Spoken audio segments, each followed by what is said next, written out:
राम राम दोस्तों, आज के इस वीडियो में हम लोग जानेंगे वीर तेजाजी की कहानी कि आखिर वीर तेजाजी कौन है, राजस्थान, गुजरात और मध्य प्रदेश में ये इतने प्रसिद्ध क्यों है और आखिर ऐसा क्यों कहा जाता है कि जिस भी व्यक्ति को सांप काट खाता है यानी कि सर्पदंश हो जाता है, उसे वीर तेजाजी के नाम का धागा बांध देने से उसके ऊपर सांप के जहर का असर नहीं होता है।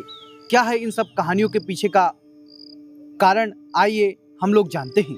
साथियों, राजस्थान के नागौर में एक बालक का जन्म हुआ जाट परिवार में, जिसका नाम रखा गया तेजाजी।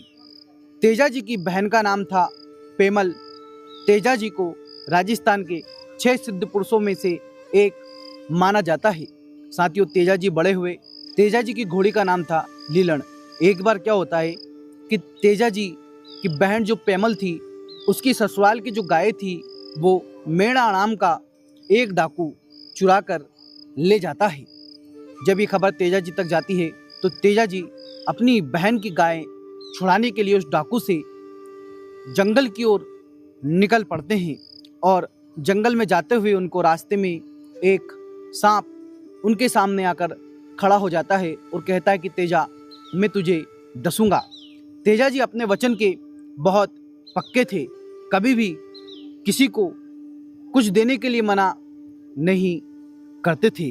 तेजाजी ने कहा कि हे नाग देवता, अभी तो मुझे जाने दो, पहले मुझे अपना वचन निभाने दो और मैं तुम्हें भी वचन दे रहा हूँ कि जब मैं अपनी बहन की गाय छुड़ा लूँगा तो मैं वापस तुम्हारे पास आऊँगा, तब तुम मुझे डस लेना। जो नाग रहता है वो मान जाता है और तेजाजी को जाने देता है।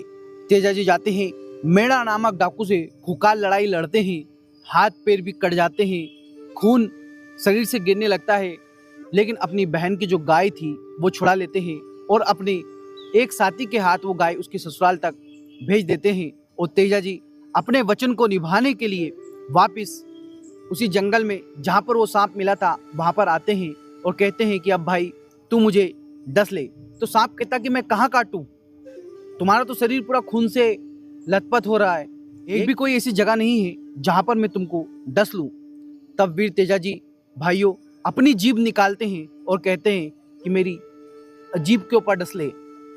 तो जो सांप रहता है वो तेजाजी को कहता है कि भाई तुम अपने वचन के पक्के हो, तुमने अपना वचन निभाया है और आज से तुम्हारे वचन निभाने के कारण मैं भी तुमको एक आशीर्वाद देता हूँ कि जो भी व्यक्ति मेरे काटने से या मेरे कुल के काटने से पीड़ित होगा, उसको यदि तुम्हारे नाम का रक्षा सूत्र बांध दिया जाएगा तो उसके ऊपर मेरा जहर नहीं चढ़ेगा। जब से तेजाजी को ये वरदान प्राप्त हो गया और तेजाजी धीरे धीरे देखते देखते पूरे मध्य प्रदेश, राजस्थान और गुजरात के एक प्रसिद्ध सिद्ध पुरुष बन गए। और अब हर वर्ष भादु माह की शुक्ल पक्ष की दशमी को वीर तेजाजी की जयंती मनाई जाती है।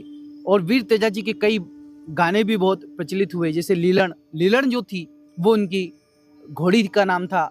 तो ये थी वीर तेजाजी की कहानी। इस कहानी में मेरे द्वारा कोई भूल चूक हो गई हो तो मुझे माफ़ करें।